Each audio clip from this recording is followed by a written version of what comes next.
President, welcome back to Wisconsin. Good to see you again. Good to see you, Eric. And the President's coming here later this week. First of all, just the importance of Wisconsin. Why is it that you guys are, obviously it's a close battleground state, but what makes Wisconsin a state you really want to focus on and be here a lot in? Well, President Trump made a connection to the people of Wisconsin because he spoke about the frustration that people in this state, people in my home state of Indiana, and all across the heartland felt. He talked about the forgotten man and woman. He said that in addition to rebuilding our military and standing up for our values, appointing conservatives to our courts, that we could pursue policies that would put the heartland back to work. Less taxes, less regulation, fighting for the kind of free and fair trade, expanding access to American energy. We've done all of that, and in the first 3 years we saw more than 7 million jobs created. We saw wages rising all across the country, and most especially important to us, they were rising most rapidly for hardworking blue-collar Americans right here in the heartland. And so we want to make sure that story gets told. We've just passed through a challenging time in the life of our nation. The people of Wisconsin have made great sacrifices and now are opening up this state. We're opening up America again.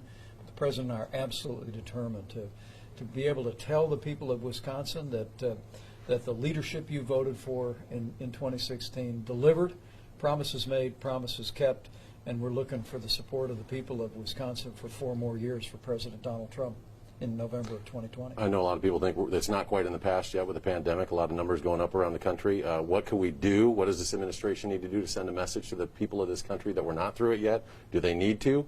And what does it take to get kids back in? We're talking schools today. What does it take to get kids back in classrooms this fall, as far as the pandemic is concerned? Right. Well, number one, I want to congratulate the people of Wisconsin for the way you put the health of family members and neighbors and people who didn't even know first. I mean, because of the sacrifices that we all made, Wisconsin's able to open up again in a safe and in a responsible way. And while we have some hot spots across the South, and our White House task force is focused on those, we were consulting with the governors of those southern states several times over the last few days. The truth is, in nearly 40 states around the country, like here in Wisconsin, new cases are low and steady. The positivity rate remains low.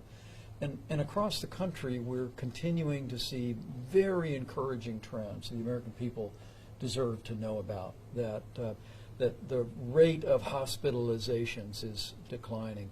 At the highest point in this pandemic, about 15% of the people that tested positive went to the hospital.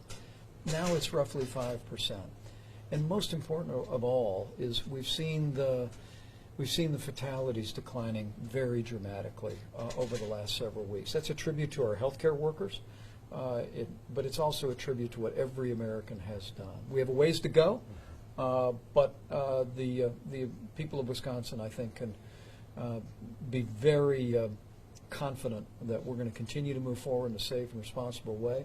We're going to get those schools open, and we're going to continue to take the example of education, innovation, and school choice here in Wisconsin all across the country. Well, lastly, Mr. Vice President, since we spoke 2 months ago, race has become a big issue in this country. Although we have had school choice, has been a kind of a thing in Wisconsin for decades, as you mentioned in your roundtable today. Racial disparities with achievement gaps in Wisconsin is one of the worst in the country. How can this administration and what you talked about today help get those kids from inner city schools to a point where they can enjoy the same benefits that some of these kids that take advantage of school choice can? Well, we focused a great deal on the tragic event that happened in Minneapolis. What happened to George Floyd was tragedy, and no excuse for what happened on the street of Minneapolis. There's also no excuse for the rioting and looting and violence that ensued. And the President's made it clear that we're going to work with law enforcement. We're not going to defund the police. We're going to work with law enforcement to make sure that we give them new resources, the ability for additional training on the use of force. We're also going to support our African American community. And the President and I truly do believe that one of the ways that we can correct those historic inequities is by expanding educational choice opportunities for the African American community. Wisconsin's been in the forefront of that. And you've seen encouraging numbers, even as some in this state and some in the political class continue to oppose this program. That's the reason why we're looking to have freedom scholarships at the national level.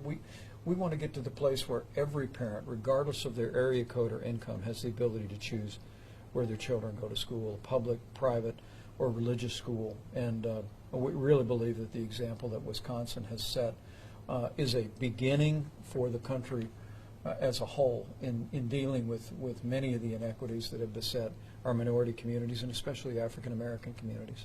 Thank you, Mr. Vice President. Appreciate your time. Thanks, Good to Eric. see you. Thank you.